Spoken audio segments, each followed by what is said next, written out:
to Thomas R. Mason versus Telefunken Semiconductors America LLC et al. Thanks.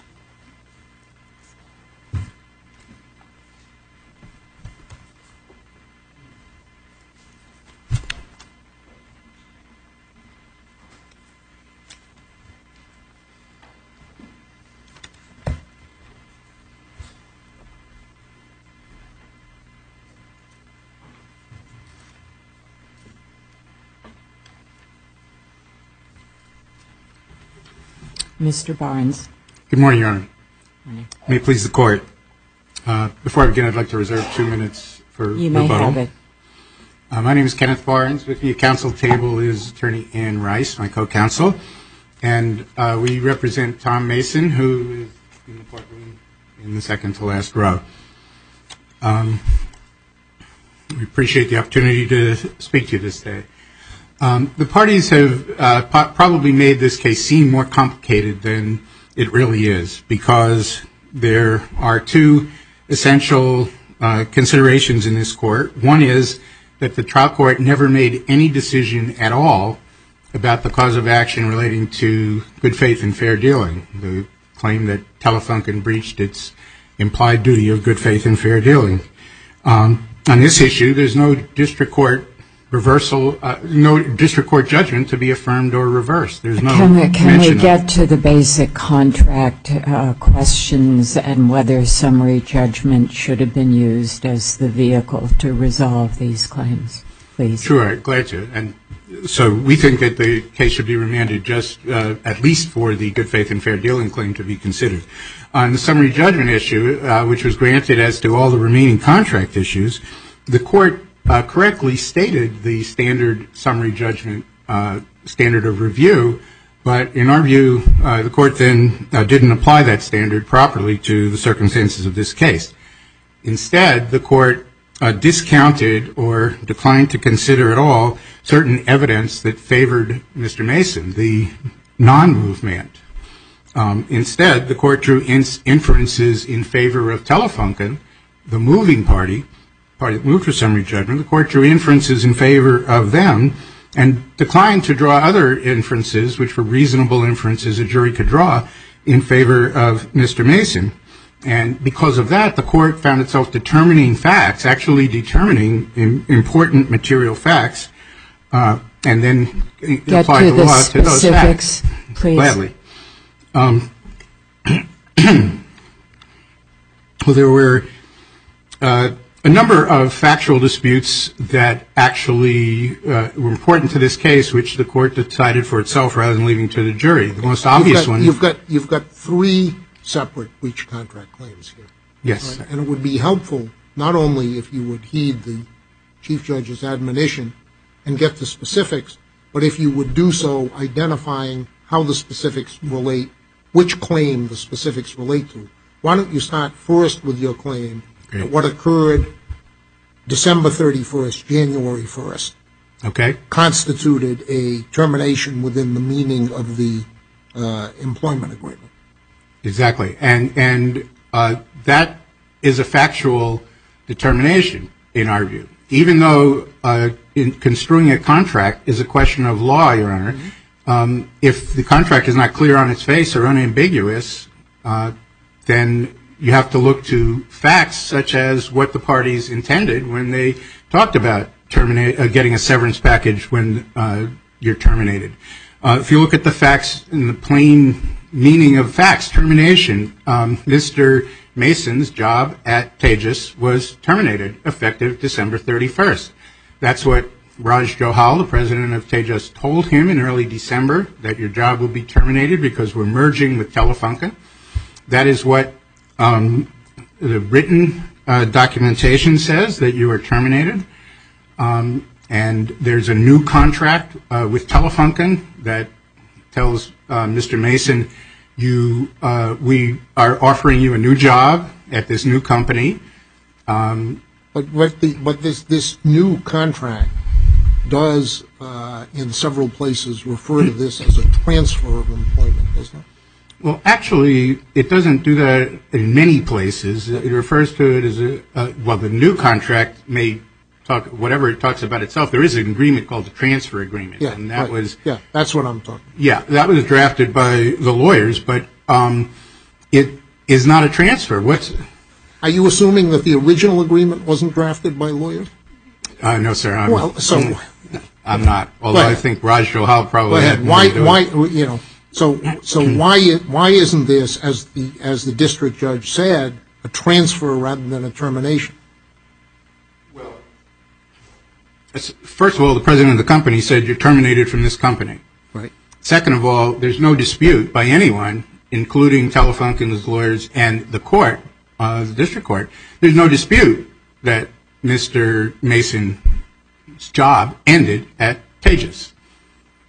Within any definition, either dictionary or employment case law or anything else, termination of employment means you're no longer working here.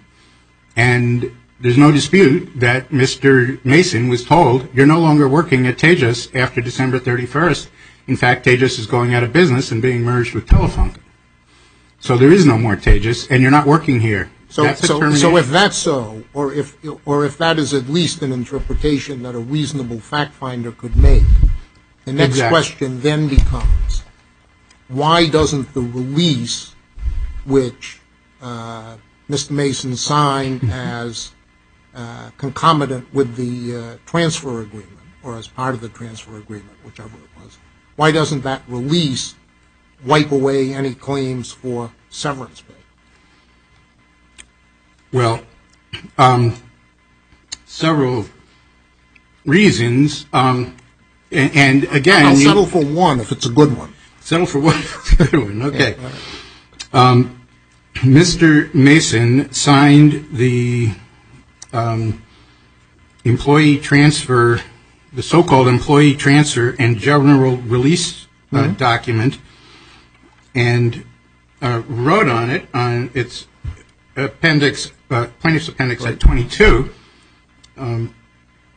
page 6 of that release, knowing involuntary settlement, he wrote, except as amended in the amendment to the employment agreement, because the initial offer by Telefunken was a job in which you're a totally at-will employee with no rights whatsoever, and Mr. Mason said he wasn't going to take that job. He wanted his rights to the severance provisions, among other things, that are in his contract. And after negotiations between the parties, Your Honor, the Telefunken, the defendant, agreed to sign this contract. So if he had only signed the release without adding the language, the argument would be better. But he added the language, and there was a reason he added the language, and it's up to a jury, not a judge, to determine what that reason was.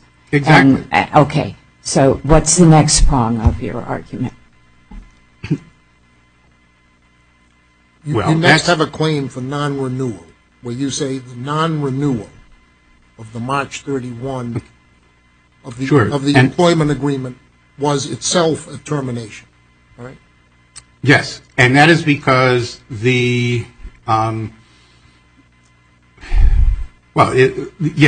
the contract, the new contract, as you called it, the amended contract, which was part of Mr. Mason's contract with Telefunken, the new company, said that Telefunken was adopting all of the terms of the Tejas agreement. So the Tejas contract was now the Telefunken Mason contract, and it had all of the terms that were in the previous contract, including the ones that say if you're terminated for no cause, then you are entitled to 1 year of severance pay, unless it's a termination because of a merger, in which case it's 2 years of severance pay. But that agreement appeared on its face to treat termination and non-renewal as two separate events. They were in separate paragraphs. They were subject to separate time limits. And we were against the background of California law, which governs this contract, where California says, or its courts have said, that non-renewal is not termination. That is what California law says, Your Honor. I understand that. But I disagree with the part of what Your Honor said with respect that that the contract talked about a non-renewal and termination in different paragraphs. Yes, it mentioned non-renewal in some paragraphs and it mentioned termination in other paragraphs, but there's no reason to believe that the termination paragraph doesn't apply to lots of things that could happen in other paragraphs. If there was a disciplinary paragraph that talked about you can be fired for doing XYZ bad things in a different paragraph and you're terminated for that, then the termination paragraph would seem to apply, or at least the language of termination, not without cause perhaps. But what I'm saying is that both clauses need to be given effect and that in any event a jury should be given the opportunity to decide that question. Exactly right, Your Honor. Exactly right. And my time is up. Do you want me to mention the third? Yes, please. So then at the February notification said that they were not renewing his contract as of March 31st. And so the question is, what happened, what contract law or other law governs his employment from April 1st to May 17th? Just because one party says the contract is not being renewed does not mean that, does not answer the question of what contract or other provisions apply. And Mr. Mason wrote frequently to... It does if the non-renewal is effective. If the non-renewal isn't effective, that's a different story. But if the non-renewal is effective, all right, then that agreement's not renewed and there is no agreement. Correct. All right? And I'm not arguing that the non-renewal is not effective. Okay. So there's no agreement. Correct. Right? And I understand your client kept working and kept making requests for clarification of this and for assurances of that, which he never got. All right? But someone who's working with no agreement, isn't that the classical definition of an at-will employee? Well, I think the courts look at what the terms that the people are working under are. What facts are they working under? He's working in the same job. He's getting paid this amount. He's getting this much vacation time. Are you suggesting he was not an at-will employee? And if so, what is the basis for that during that time period? Because during that time period, if they're working and there's no written contract, then the question is, what's the unwritten understanding of what the terms and conditions of employment are? And a reasonable jury... they're at will. You have to give us something that says he's not an at-will employee at that point. What's the evidence? Well, the evidence is that he kept working and getting paid, and they accrued the same amount of vacation time. That he's still under the old contract? That he's still under the portions of... How do we know which portions of the old contract are or are not governing the employment relationship, Your Honor? The employer said, we're not renewing. So what that means is you don't work here anymore, you're not getting paid anymore, you don't accrue vacation, you don't get any contribution to the retirement plan, you're not here. Okay, so April 1 comes and goes, and everybody is working as if he's still here. He is doing the job. They're asking him to do the job. They're asking him to train their other employees and whatever. They're paying him. For any objective person looking at the parties' actions, they can imply that the parties have unwrittenly agreed to a agreement about terms and conditions of employment, whether you call it a contract, I think it is, that is, it contains the same provisions unless the parties agree on changing certain provisions, or they can fire him. They can say you can't work here anymore unless you agree to have no rights, none of your contract rights. But they didn't do that. They wanted him to stay. So they just were silent. Yes, but you're not talking about just any rights. What you're talking about is a severance claim. All right. Think about that until you get up again. Okay. Thank you, Judge Lynch. Thank you all. Good morning, Your Honors. May it please the Court. My name is Irvin Gordon. I represent the appellee, Telefunken, in this matter. I'd like to address quickly, if I may, the point that was taken up at the tail end of Mr. Barnes' comments, because I think there's some confusion that needs to be clarified. Mr. Barnes, in his brief, has hypothesized 3 contracts. I think no analysis of the documents and the facts of this case will support that characterization, and this feeds into that last point. There were 2 contracts. There was the March 2009 letter agreement between Mr. Mason and his original employer, Tejas. And then in December of 2011, he entered into a further written agreement with the second employer. Yeah, we understand that. We understand that, Mr. If I Gordon. may, But what there are here is 3 breach of contract claims. Exactly. All right? Exactly. So the claim is, on the 3rd contract, despite the non-renewal, and according to Mr. Barnes, even if the non-renewal was effective, there is still some sort of implied contract other than an at-will relationship that governs this last period of employment. Now, that's his claim, as I understand it. And that's the claim you have to meet. I agree with you completely. In this case, there has consistently been a claim by the plaintiff of 3 points of contract breach. Right.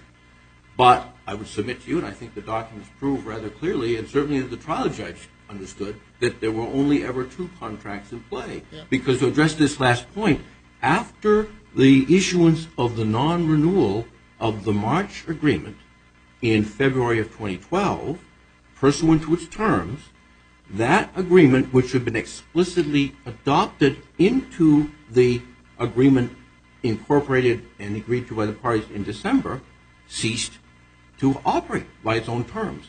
That did not mean that there was no contract in place at that time, because you had this very detailed, very specific December 2011 agreement, which was explicitly and repeatedly acknowledged by the plaintiff to be an at-will employment agreement. Counsel, let me just tell you my view of this case. There are maybe just 2 contracts, but there are 3 periods of time that we are involved with. And plaintiff's theory of the severance he's owed and compensation he's owed is not an irrational. It is not a claim that one could say no employer would ever enter. I consider that there is some ambiguity about the language and that there is some extrinsic evidence. And what worries me is the district court having decided this on its own reading of the agreements with some possible misunderstanding of the importance of the release and his addition of language to the release. So for me, the question isn't who's right about the contract reading, but whether the district judge should have been the one to make that reading. So if you could address your comments to that. Yeah. Thank you. I think it's clear that what the district court judge did was to examine the contract documents and concluded that in examining the contract documents with the undisputed facts that the parties submitted to the court, reading those together, there was no need for him to inquire further to understand the true character of what had occurred. Yeah, but as to the character of what had occurred on December 31st, January 1st, the facts may have been undisputed, but the inferences that could reasonably be drawn from those facts weren't necessarily undisputed. I mean, there was a termination that occurred here in one sense, and in another sense, there wasn't a termination. You can look at this, and you can argue quite plausibly, well, he didn't lose his job, had same job, same benefits. On the other hand, he certainly wasn't working for Tejas anymore. All right? And as to whether or not that's a termination that triggers severance, why isn't that a jury question? Because there was no termination, no conclusion of the employment, as you just said. No, but there was a termination in the sense that he had terminated any employment with his original employer. It's clear. And the documentation from the employer described that as a termination. The exhibit that describes the older Americans filing describes him, lists him as terminated. He was listed as terminated. We addressed that in our brief, and briefly, as our brief points out, that form, Exhibit A, to the transfer agreement and release agreement, and those words we suggest in context have some importance, was a form which would apply equally in the situation of a transfer of all of those employees. That may be. That may be it would apply equally, but my question, that doesn't get to my question. Why isn't that a question for the jury to decide what that word terminate signifies? Because that form, Your Honor, is an implementation document, which I believe the district court judge correctly concluded cannot by itself alter the terms of the parties' contract. It can't by itself, but it is a piece of evidence as to what the parties intended when they used the word terminate. And why should it be the district court, when you said it can equally be as well be interpreted in two ways, why should it be the district court that chooses between those interpretations? I think the short answer to that, Your Honor, is that the author of that form was also the party quite involved in the contract documents. So the use of that form would not, as the district court judge concluded, be accorded weight in terms of the use of that term termination unless there were some factual explanation of the use of that term. It's the same approach that he took in the conclusory use of the insertion of that term in the affidavit, which the plaintiff obtained from the prior CEO, where the term was used, but it was not explained as to why it was deemed to be a termination, and the characterization was completely inconsistent with the parties' non-disputed contract documents.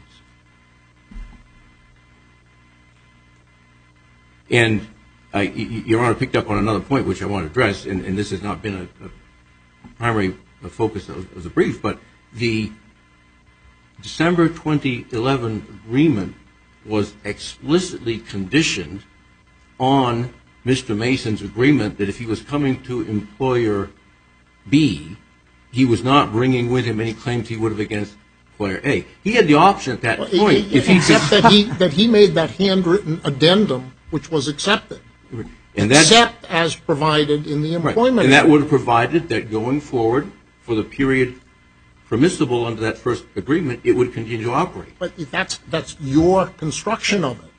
But why isn't it possible for a fact finder to say what that reservation means is that this severance pay claim, which is part of that agreement, was preserved? Because as the district court judge correctly concluded, if the claim for severance, which the plaintiff says accrued on December 31, had occurred under that view of the case, then there would certainly have been a request for the plaintiff for the payment of it, because the first agreement, the March 2009 agreement, provided that if there was severance to be paid because of a termination, it was payable on a bi-weekly basis. That's true. But was there any limitation on the time of making the claim? Well, the contract provided that it would be paid every 2 weeks. Yeah, I know that. But was there any limited? But suppose an employer, forget this case. Suppose an employer doesn't pay severance pay when it's due. What's the limitation on when the employee has to make the ex-employee has to make the claim? Well, you'd be remitted to conventional controlling statute of limitations. That's right, which certainly isn't implicated in this case.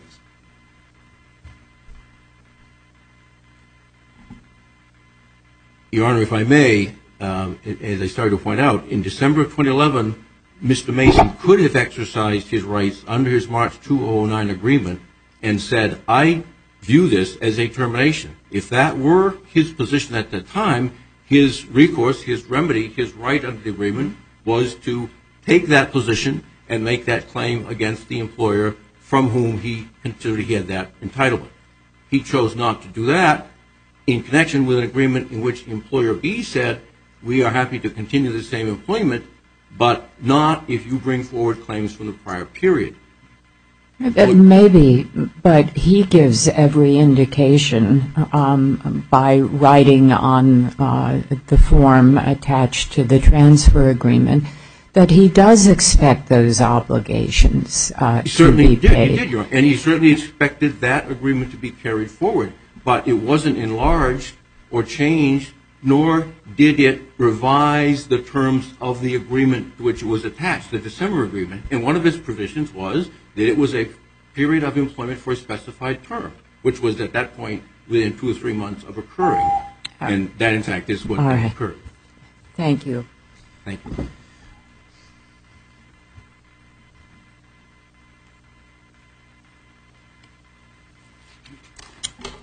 Thank you, Your Honor. Just briefly, I've given Your Honor's question some thought. I think that the third period of time is the period of time which is governed by the breach of the duty of good faith and fair dealing. Because, as I said before, first, I think you have to look at what terms do govern the employment relationship during that period of time. That's the first thing. But second, the employer knew what it was doing when it arranged things in December the way that it did. And even the district judge, and I direct your attention to the appendix, the defendant's appendix, page 65, the court says, the purpose of the amendment, that's the contract amendment, the purpose of the amendment may have been to set the stage for the acquiring company to do exactly what it did, to take advantage. I mean, I know it's not pretty. So the judge recognized that, and again, Your Honor, it's at least a jury question, that the acquiring company, the Telefunken, knew what it was doing, arranged this whole set of 3 documents for the contract in December in order to do exactly what it did, take advantage of Mr. Mason. And so when you get to the time period where it's April 1st and they want him to continue working and helping their company with the transition, they wanted to be in a position to say, so sorry, we don't have to pay you the severance agreement.